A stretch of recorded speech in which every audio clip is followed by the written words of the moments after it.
In this demonstration, we're going to talk about the OSHA module in the control panel.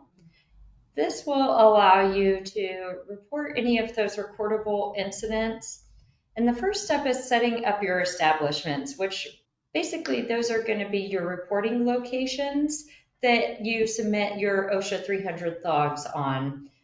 So you can set up establishments a few ways. Once you click on Set Up Establishments, it will give you the option to import them from one of your lists already housed in the control panel, or you can add them manually, or additionally, if you need to, you can always add them in the control panel via a spreadsheet option.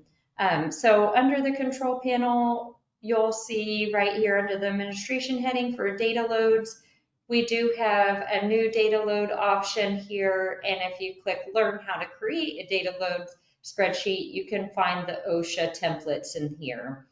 And if I scroll down to the types of data here, you'll see these hyperlinks that give you the links to the OSHA ones. They're actually the second to last two here, the OSHA hours you can upload, and then your establishment data. So if I clicked on one of these, you'll actually see the overview of what fields are actually required, and then the optional fields, as well as the option to download an example spreadsheet here. So if you just manually set them up, you can just click an Add Establishment here, and then you're gonna see it's gonna pop up with the normal information that you would type in, that you would populate onto your OSHA 300 log. I actually have some data off to the side that I'm just gonna copy and paste in here, and it's just test data. So we're just gonna enter in our city, state, zip, our industry description, the SIC, the NAICS, our executive title here, the phone number, and then this is also where you're going to enter your average number of employees for each year you're wanting to track. If you're starting with this year, I know it's not the end of the year yet, so you can just grab that current average number of employees that you have and either enter that throughout the year or just enter it quarterly or monthly, however you see fit. In this case, I'm going to say that we had 589 and 582 in 2021. And then you can also sign here for the executive signature, and then it's an electronic signature that would populate onto that file. Or you could always print it and then sign at a later date as well. So it does have both options there. If you want to kind of populate this data and make it easy, you can always do it electronically, or you can just have it print blank and then they would just sign at that point. So we'll go ahead and save changes here, and now you'll see it will push me to my establishment tab here. It does give you errors if you haven't completed all fields, so you can always just add the names in and add in the data later once you have it, and you're going to see it will kind of populate red exclamation points for any of those errors you need to fix before your full report for the OSHA 300 log is going to be correct. The next portion of that is uploading your hours here. So again, you can always do it manually by coming in and entering your hours for each month, or you can use that spreadsheet option again to upload. So now we're going to go into the control panel and do a data load for the hours. So I actually already have my data populated into a spreadsheet on my desktop, so I'm just going to take that template and upload it for the hours to the establishments. As long as all your establishments are already entered, then you'll be able to upload the hours accordingly from there. You'll see it verifies that data to make sure that all your establishments are already entered, and then once you have it verified, you'll just click Run It Now, and that will upload the hours to our OSHA module for each location.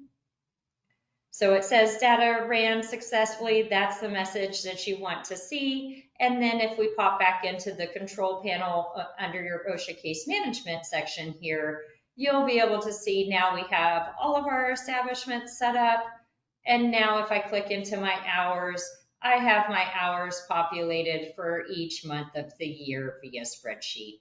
If you ever need to add additional years for previous year tracking, you'll just come to the bottom and add a new year and choose your year. So if you wanted to add 2021, you can add that data in, and then now you can click the plus button to add your hours for each month, and you'll toggle the establishment it is, the number of hours, whatever that number is, and save your changes from there. So pretty straightforward on manually entering it, just a lot faster if you're uploading via spreadsheet as well.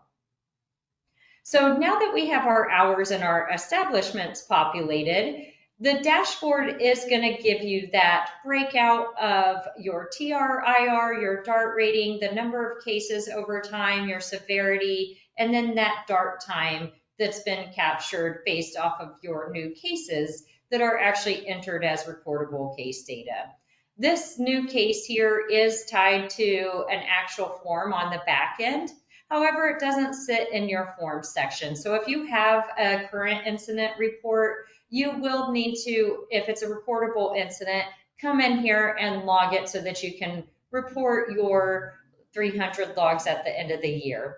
If you enter a new case here, this form is static because it is printing out to that OSHA case at the end of the year.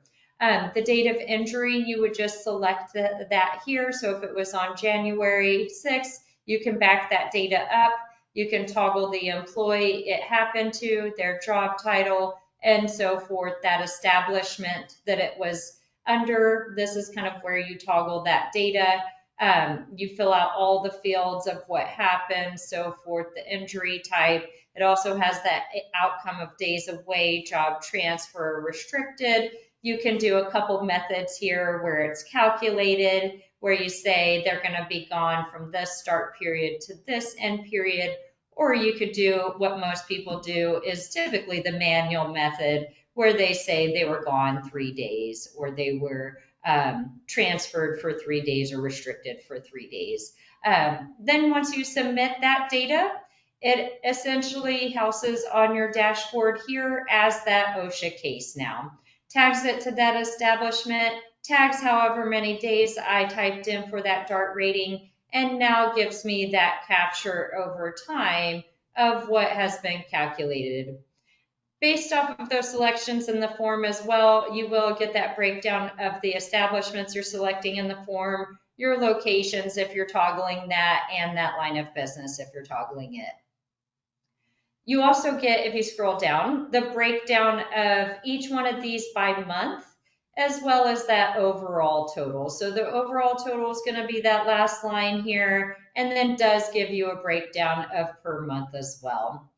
Additionally, once you're ready to get your reports at the end of the year, you'll just click your downloads button right here, and it creates each one for the case as well as that overall file as well. So I typically always recommend clicking the download all forms for all establishment option here, and you'll get all of it in one nice zip file that you can send over to OSHA nice and easy. So if I open up this zip file here, you're going to see it has the combined files for the OSHA 300 as well as each 300A for each establishment, and then the 301 file as well. So you do get all of this data right here that will be filled out per employee or per case accordingly for each establishment from there.